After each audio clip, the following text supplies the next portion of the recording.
Hello everyone, welcome to KK4Z. My name is Scott, and today we're going to talk a little bit about connectivity with the Yaesu FTX1 and the Icom IC-705.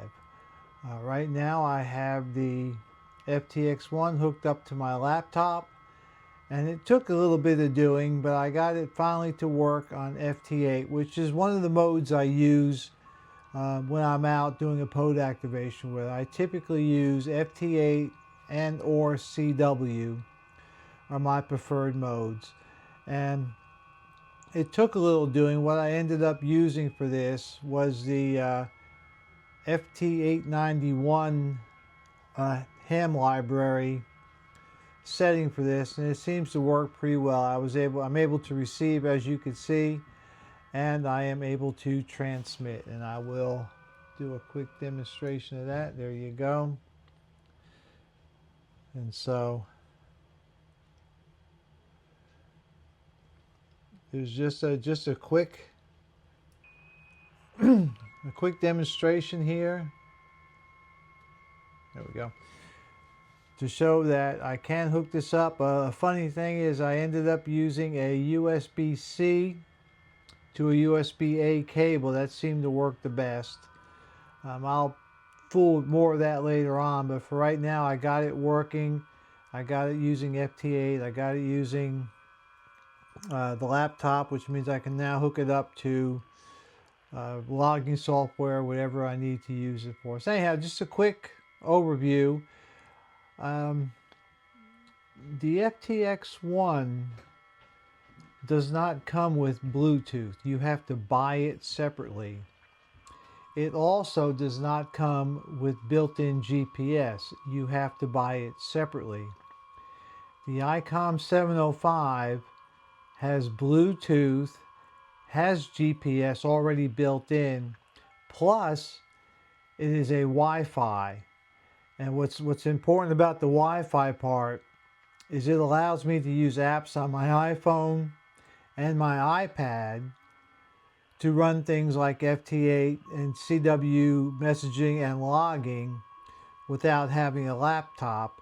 And what makes that kind of important is my iPhone and my iPad use far less energy than a laptop, plus they're smaller and more compact. Again, you know, depending on how you operate, if you're a guy that goes to a park bench and brings batteries with you, big batteries with you anyhow, then no problem. However, if you are a guy that backpacks, does a soda activation, or just really likes to travel light, the Icom offers more weight savings features than the FTX1. You know, I'm not trying to sound disparaging, because I really kind of like this radio. It's not a bad radio at all, and I'm looking forward to hopefully maybe this next week to get it out in the field and try it, you know, real live field operations. But I'm just letting you know right now that this does not have a couple things that the 705 has, and I'm going to do a short video of the 705 hooked up to my iPad, and we'll go from there. All right, we'll talk to you later. Bye. All right, everyone, I am back, this time with the Icom 705. I have it set up to operate off my iPad.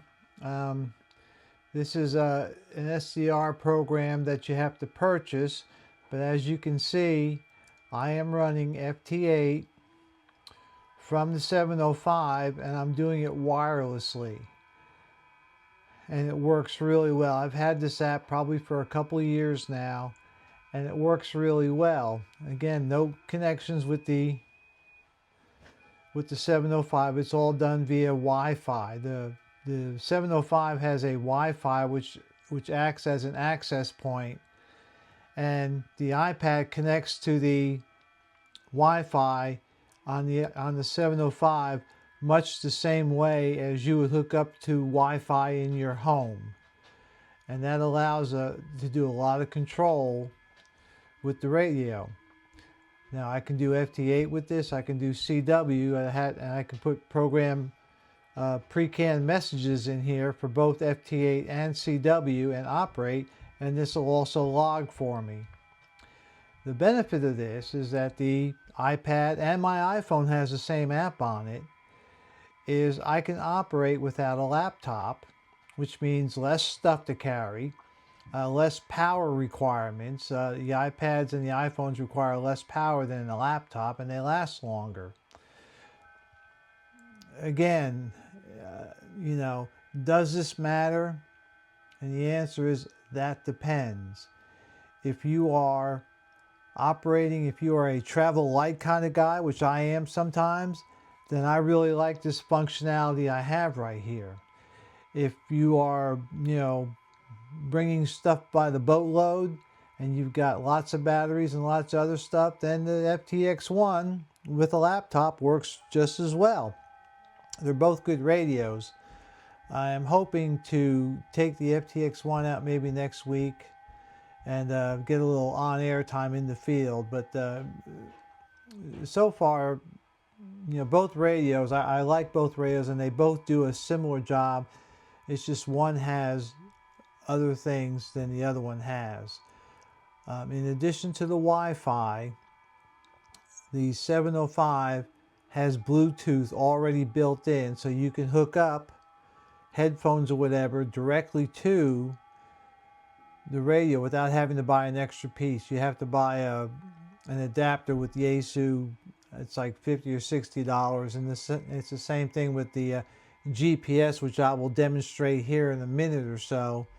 The 705 already has built-in GPS, and it does one additional thing that so far I haven't seen in the Yaesu. I can take the data, specifically the time data, from the GPS unit in the 705, and I can use it to sync FT8 on a laptop if I'm using it. You know, a lot of times with FT8 you got to have, you know, pretty accurate time sync.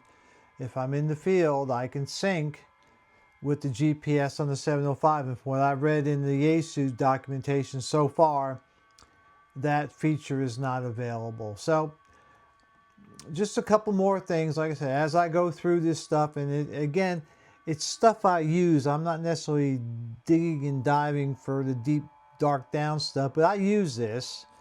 It's one of my preferred modes in the field. Like I said earlier, I like FT8 and I like CW when I go do a POD activation, and so I use both of these, and that's why I have this app. All right, so following this is going to be a little quick demonstration of how the GPS will sync with a laptop using the 705. But as you can see, it's pretty nice. All right, we'll talk to you later. This is Scott, KK4Z. All right, so I'm back real quick, and I wanted to show you, let's see if I can get back here. If you go here, if you go to Set, you go to Connectors, the USB function, GPS out is on, and what that does is it sends the excuse me, the GPS signal out to the USB cable on the second port, not the CIV port, but the second port. In this case, I use BK Time Sync, and if you look down here, it just recently reset